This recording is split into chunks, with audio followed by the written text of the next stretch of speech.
Hi everyone, and thank you for tuning in to The Finals Are Coming. As the title suggests, I'm going to talk a bit today about preparing for finals. And no matter what part of the semester you're watching this, it's really never too early to start. I should say, just at the outset, that this is really designed to help you starting at around the middle of the semester or earlier. So if you're watching this, say the night before your finals, some of this information is going to be too late, but it's information that you can store away and that you can keep for next semester, so I still suggest watching the video. So getting ready for finals, it's a daunting experience. We know this. So the point of this is just to make it a bit easier for you, and that's kind of what I'm going to be trying to do over the course of this discussion. I think that this picture is a fairly accurate representation of the relationship between finals week and the way that students tend to think about finals, in that you don't really think about finals until they're right in front of you. Otherwise, you are content, like this girl here is in the picture. You're unsuspecting, unaware. You're not thinking about it, and when you do think about finals, it's generally going to manifest itself as kind of a question mark.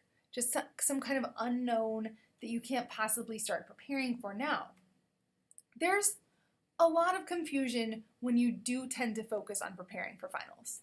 So my goal is that at the end of this, this won't be so much of a question mark for you anymore, and we'll have broken down what to expect so that preparing for finals becomes very manageable for you. You can come to think of finals as a challenge that you're ready to embrace rather than a point of confusion or fear, like this question mark here. So first, let's talk about the way the semester calendar flows for a minute. Whether you're watching this in the fall semester or in the spring semester right now, each semester has its own distinct flow. And we know that in both cases, the second half of the semester works much more quickly than the first half. Because of this, finals end up sneaking up on you if you're not careful for a variety of reasons. So this talk we're having is really going to focus on the second half of the semester, as I mentioned earlier, what it looks like and how to most efficiently handle the hurdles that it presents, both by just telling you what's going to happen so that you can prepare yourselves and giving you an overview of the resources that are offered at BU if you're feeling overwhelmed. So we'll start with the spring. So this happens to be when I'm giving this presentation right now. You are all on spring break. So what happens is you come back from spring break and you have only 7 weeks of classes left, which may seem like a lot of time, but it's actually not a lot of time if we break it down like this. You can see when the last day of classes is and when final exams happen. So spring break really breaks the semester in half. And we also know that it can take a little bit of time for you to shake off spring break when you come back. So it's important to be ready to prepare yourself for finals when you do come back instead of not adjusting quickly after spring break. I think the fall semester is a little bit more interesting just because of Thanksgiving break. So let's say you're watching this, say, in the middle of October. This calendar is the calendar that we used in the fall of 2016 for this presentation. So I gave this presentation on October 21st, and this just shows that there are 4 weeks before Thanksgiving. Once you're in the middle of the semester, there's 4 weeks until Thanksgiving, and you can see here Thanksgiving happens. Classes begin again.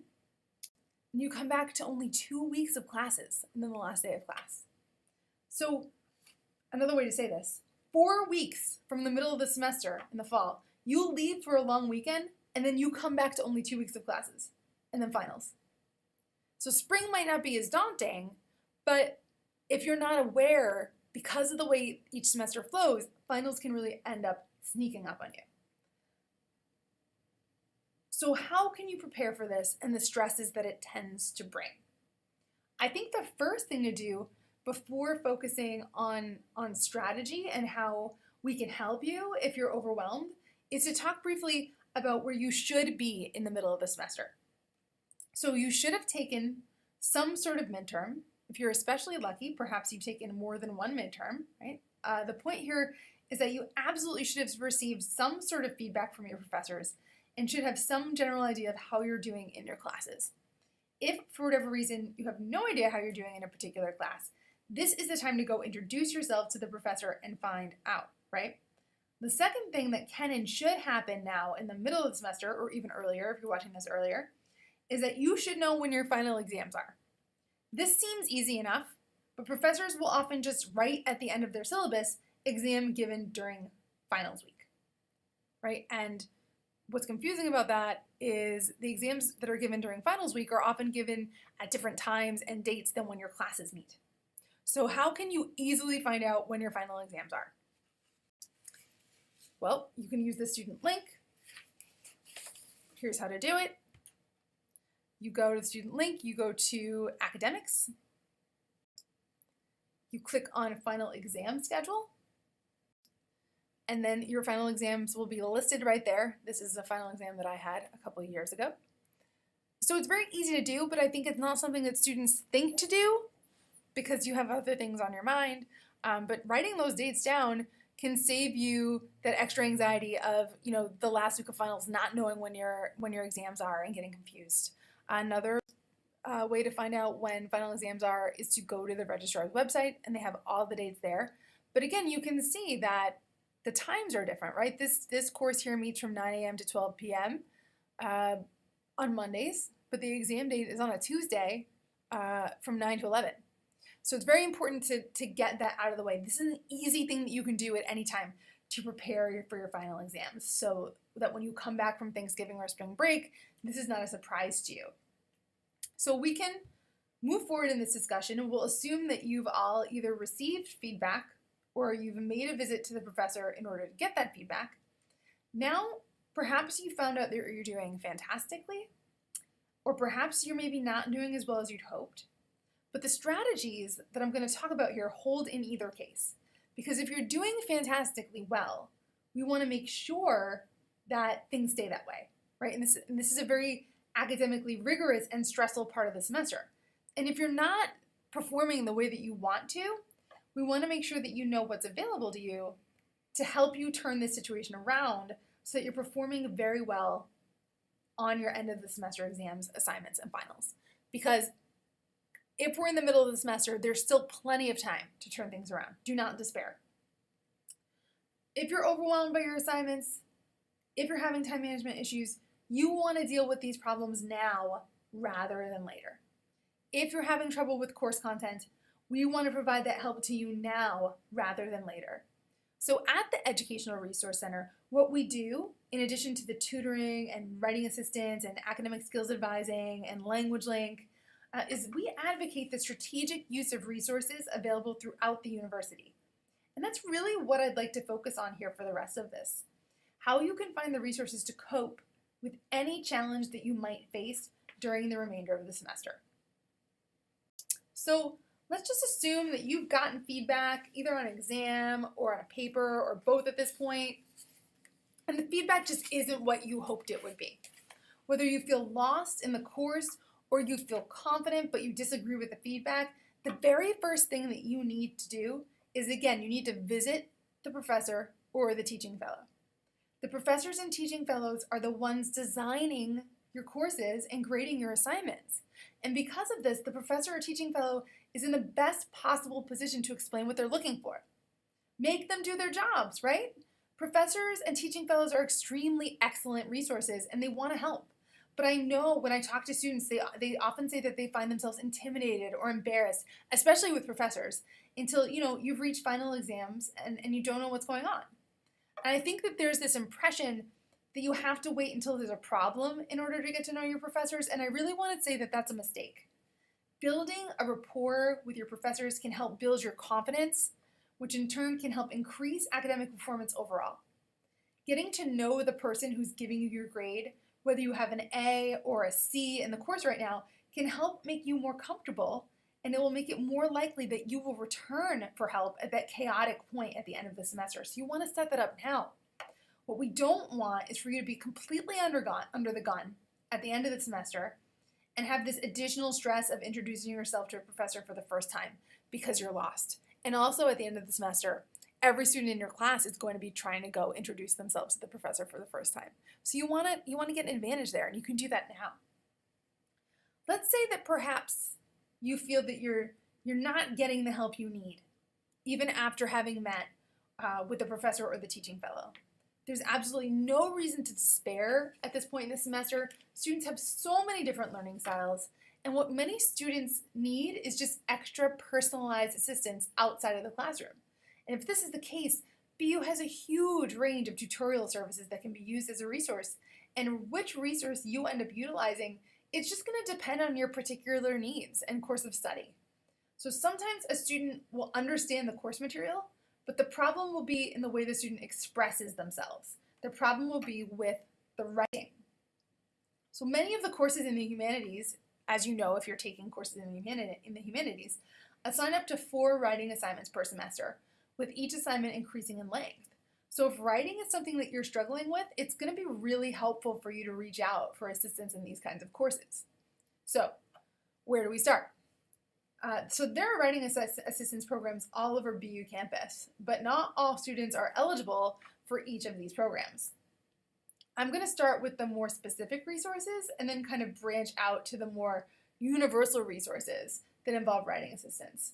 So first off, you might want to start at the school or college level. So for instance, any student that's either part of the College of Arts and Sciences, that's taking a course that's offered by the College of Arts and Sciences, or taking one of the College of Arts and Sciences writing courses, is free to utilize the College of Arts and Sciences Writing Center, which is the first one up there on that slide. So for any paper that's being written in a CAS course, you can get free one-on-one tutoring from the CAS Writing Center. The writing tutors there are a mix of PhD candidates and undergraduate students with specializations and majors all across the College of Arts and Sciences. So if you're struggling with the writing assignments in any CAS class, just go. Walk-ins are accepted and there's a large range of tutors, so the likelihood of finding somebody that specializes in the area that you're writing about is fairly high. For those students that are not in the College of Arts and Sciences but still want an assistance program that's affiliated with their school, writing assistance programs are offered also by the College of Communication, and this is specific to COM. I should say that COM also sees all students, but they have some services that are very specific to COM. So they can help you with very specific kinds of writing related to public relations, structuring a news story, writing a script. This is very specific assistance that you're not going to really get in any other writing assistance program. And the tutors there are all graduate students in the College of Communication. The College of General Studies also offers a program just for its students, as do the School of Public Health and the School of Theology. For students that don't fall into these categories or don't feel that they could benefit from help specifically from their college or their school, the ERC offers writing assistance to all BU students no matter what school or college you come from. So there are 2 types of appointments offered at our center. We have traditional 45-minute appointments, which can be scheduled once every 6 days, depending on availability. And we have 20-minute drop-in appointments. So the traditional appointments offer help with brainstorming, with drafts, with building an argument, all the kinds of things that the faculty members expect from you, and in addition to help with skills like grammar, word choice, and punctuation. The 20-minute drop-in appointments, you don't have to sign up, you can walk in, but they are much shorter, so you want to come in with a focus question. So maybe you just want somebody to look over your introduction, or you just need help determining whether you have a strong thesis statement. The 20-minute drop-in would be a very good resource for that kind of problem. Because this kind of assistance offered at the ERC isn't school-specific, you really do have to bring something to the table here, though. You have to be clear on what kind of help you need and what the professor is expecting from the paper you're writing so that our writing fellows can be of most use to you. Because the fellows aren't necessarily familiar with the content of the course, because again, they're not affiliated with a particular school or college. So if you have a prompt that your professor has given you, if you have the assignment, that's extremely helpful to bring. So you can't just kind of show up and expect the writing fellow to do everything for you. But with all of these resources available here, there's no reason that a student who's struggling with writing now shouldn't be able to find the help that's needed well in advance of that final paper. So hopefully this makes you feel a little bit better and you know a little bit more about the resources. Let's say that it's the content of the course that's the problem, as opposed to the writing. Well, BU also offers extensive tutoring programs, and again, this is to urge any of you that might be feeling confused by a course to get the help now rather than the week before finals when it might not be available. I know it might seem like I'm belaboring this point, but I can't emphasize enough how important it is to prepare in advance for finals. If you take nothing else from this, please take that piece of advice. So again, I'll start here with very specific resources. So many departments have tutoring available, and this might be a good first place to start if you've already spoken with the professor and the teaching fellow. Many of the science departments offer either tutoring programs or some kind of peer support group. So biology has a program called Student to Student. If you're struggling with chemistry, successful chemistry students have formed a group called Chemia, where they offer tutoring for both introductory and advanced courses free of charge. The physics department has something called the Physics Resource Room, where many faculty and graduate students hold open office hours. Students struggling with economics can visit the EC Principals Center, where you can meet one-on-one with economics graduate students free of charge.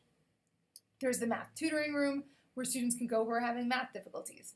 There's also the Engineering Tutoring Center, and this center gives exclusive access to students in the College of Engineering, and it's especially helpful for first and second year students.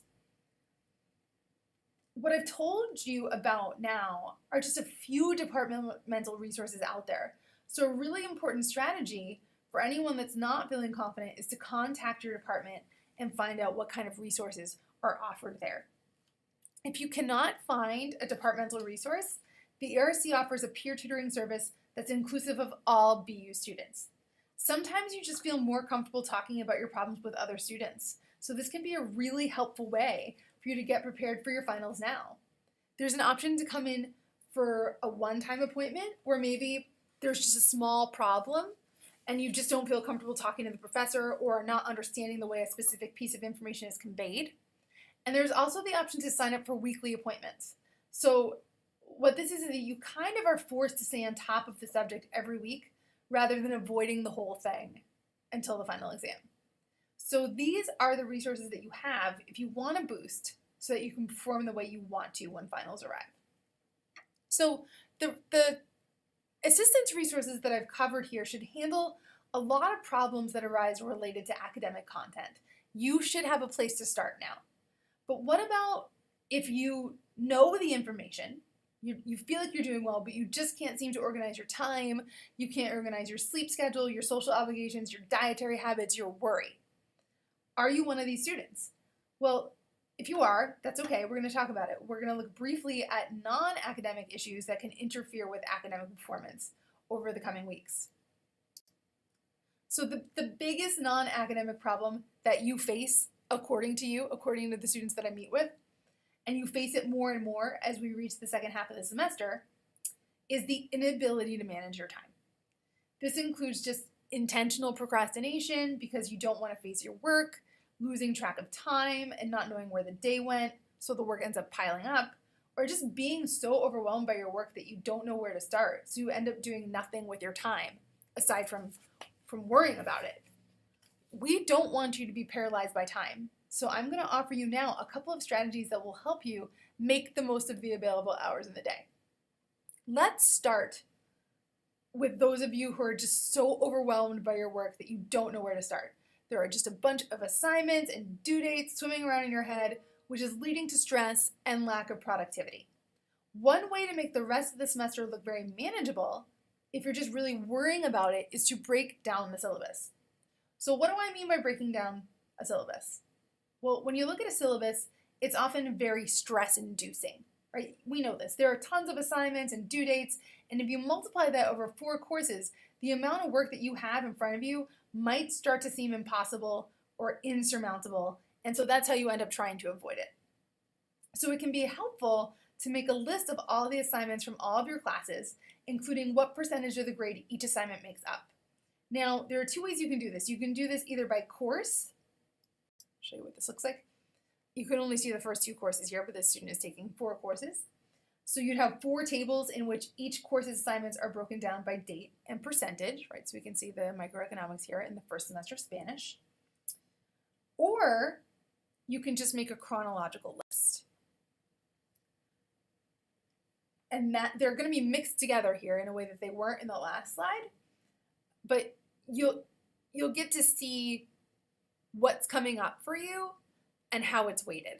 So we see here that the student has a Writing 100 paper due on September 20th, and then 2 days later a Spanish exam. But you can see the difference in percentages, right? There's a big difference here. Not a huge difference, but to see this written out this way might help you figure out how much time you need to put into each assignment. Even if you don't want to do something this elaborate, and I have to say this takes very little time to make, I'd still highly suggest buying a calendar or a planner and actually using it. So many of us are visual. So many of us really need to see what's in front of us in order for it to compute. And writing assignments out this way gets them out of your head where they're freaking you out and down in front of you so that they become a tangible challenge that you can manage. You can do the same kind of thing with difficult assignments. So let's say you have a really long term paper due the last week of school. In addition to writing the due date of the paper down, you can also split the assignment up into smaller, more manageable tasks. So perhaps you might have a date that you're planning on having the first draft done, a date that you're planning on visiting the teaching fellow, a date that you're planning on doing all of your revisions, and then the actual due date. This is how you kind of trick yourself into thinking, you know what, I'm just doing 4 smaller assignments instead of the idea, oh my God, I have this really long assignment that I have to do, and how am I going to get it all done? Breaking assignments down, much as breaking down the syllabus, can really make things more manageable for you. This is all easily done. But let's say you make this chart and you still find yourself slipping into patterns in which you're using your time to avoid doing your work. We know what this is. It is procrastination. Procrastination is a habit that plagues us all. It's not just you. It's not just college students. And when you face a great deal of stress, it can be easy to try to get away from your academic responsibilities. So how can I help you? How can we help you combat this? The first things first is that you have to want to stop procrastinating. It's a habit. You have to want to break it. So I'm assuming if you're watching this video, part of you wants to stop procrastinating. So one really helpful way, if you're really trying to stop procrastinating, is to just start holding yourself accountable. One way to do this is through the 24-hour time grid. And this employs the same kinds of principles as the syllabus management strategy that we talked about. You're going to map out your time. With this grid, though, you get to visually see where all your time is going. In filling it out, you literally want to try to map out your whole life. But you're going to start with the basics. So this is an example of a real-time grid that I did with a student. And where we start with classes, because classes are fixed. So I'll talk to the student, I'll say, when are your classes? We'll put them down. It's always color-coded. If the student has a job, we will put down the job, because those are also hours that are usually fixed. And then we figure out sleep. So, and this is often like a fight that I have with students, but sleep is super important. You need to be getting 7 to 8 hours of sleep a night. So how do you figure out where to put sleep on the schedule? Well, what you will do is you'll figure out when you need to wake up for your earliest class. So let's say this student here has to wake up at 7 for their 8 a.m. class. And then you count back 8 hours. And that's how you know when to go to sleep, Sunday through Thursday. And you need to do that. You need to go to sleep at the same time every night and wake up at the same time every morning, even if you have later classes during the week. Because what this will do is it will give you consistency, and it will train your body to wake up at the same time every day and to sleep at the same time every night. And it will make you feel much, much better. So that's sleep. After that, we need to fit in 3 meals a day. This is also super important. I know lots of you really love to skip breakfast, but you need it. You don't have to eat at the same time every day, but you do need to get those 3 meals in. And in terms of breakfast, even if it's just grabbing a piece of fruit, that's a start. You don't need to sit down and have an 8-course breakfast, but you do need to put something into your body to fuel you. So once you put in food and sleep, you're going to put in study time and, most importantly, free time, and you're going to balance this out. So for study time, you want between 35 and 40 hours outside of the classroom. And study time means anything academic related. So homework, writing a paper, studying for an exam, whatever it is, that's study time. And then you want a good balance of free time as well. During the week, you should have at least an hour to yourself every day where you're doing something that is not related to academics in any way.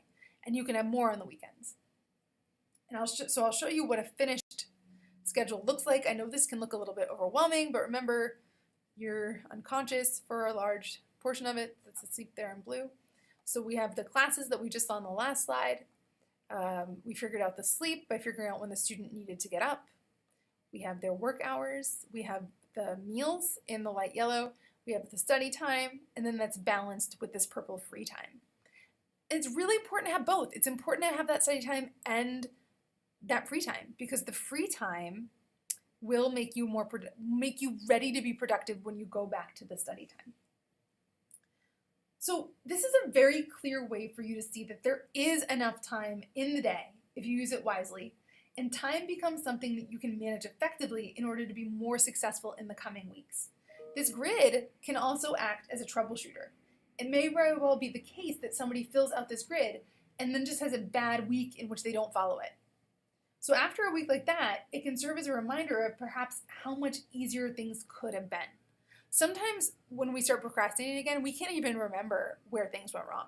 But if you make a grid like this, you can say, I don't know what went wrong yesterday, and then you can look and say, oh, okay, I know what went wrong. I was supposed to be studying during this time, and I didn't. I was hanging out with my friends the whole time. I didn't study here. I didn't study here. So it's kind of an ideal. It's just a guide. You shouldn't try to follow it exactly, but it can help you stay on track. If this is overwhelming to you, the idea of making this grid, we help students make them all the time in our academic skills advising appointments. So please feel free to visit our website after you're finished watching this, and you can make an appointment with one of us to fill out one of these grids.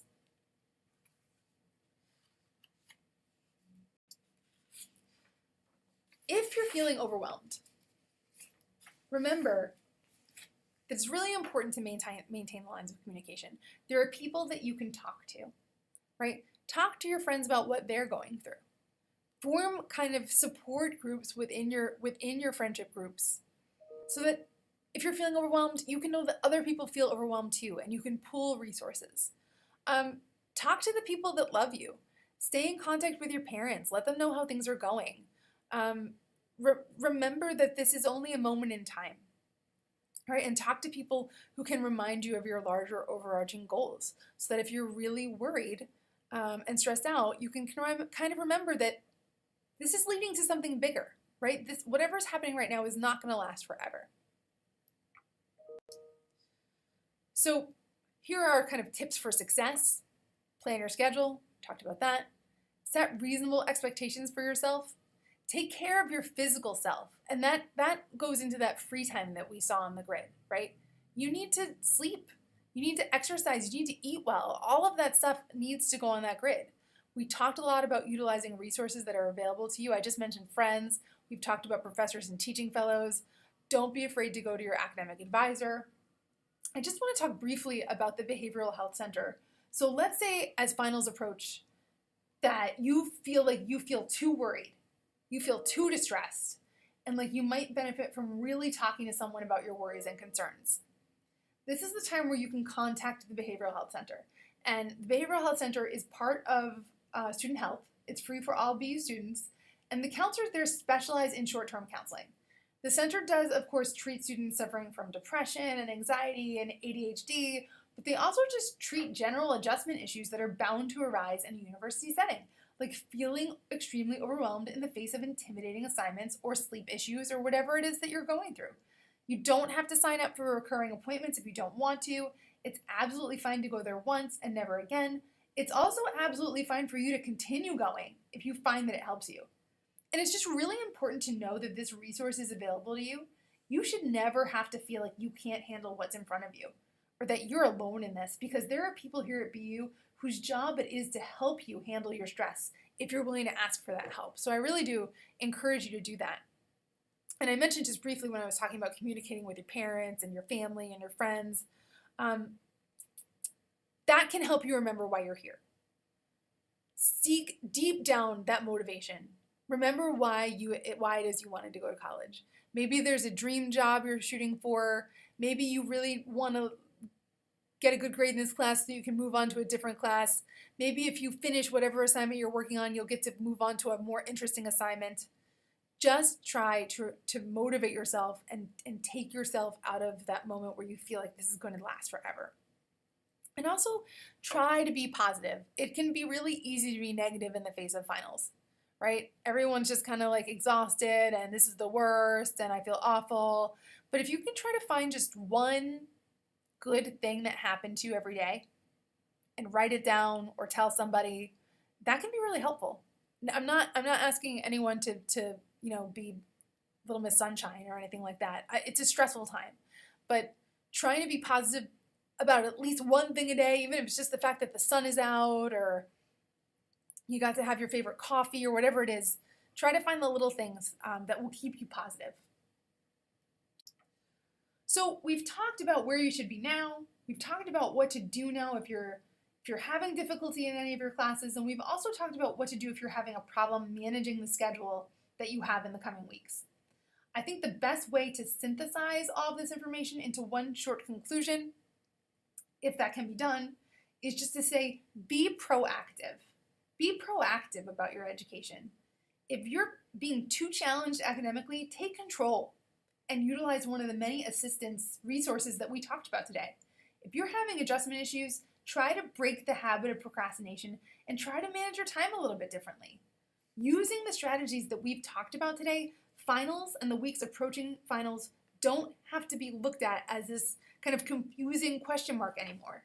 Finals can become a challenge that you can be ready and willing to embrace if you take the steps now to make sure that you're prepared. So thank you very much for watching. Remember who we are. We're the Educational Resource Center, the ERC. You can visit us early and often. And please visit us at our website. You can find our website on the title side of this presentation, bu.edu/ERC. If you want to hear more from one of us about any of the resources that I've talked about, you can schedule an academic skills advising appointment with us there. You can schedule tutoring with us on the website, and you can schedule writing assistance with us on the website. Thank you for watching, and good luck with the rest of the semester.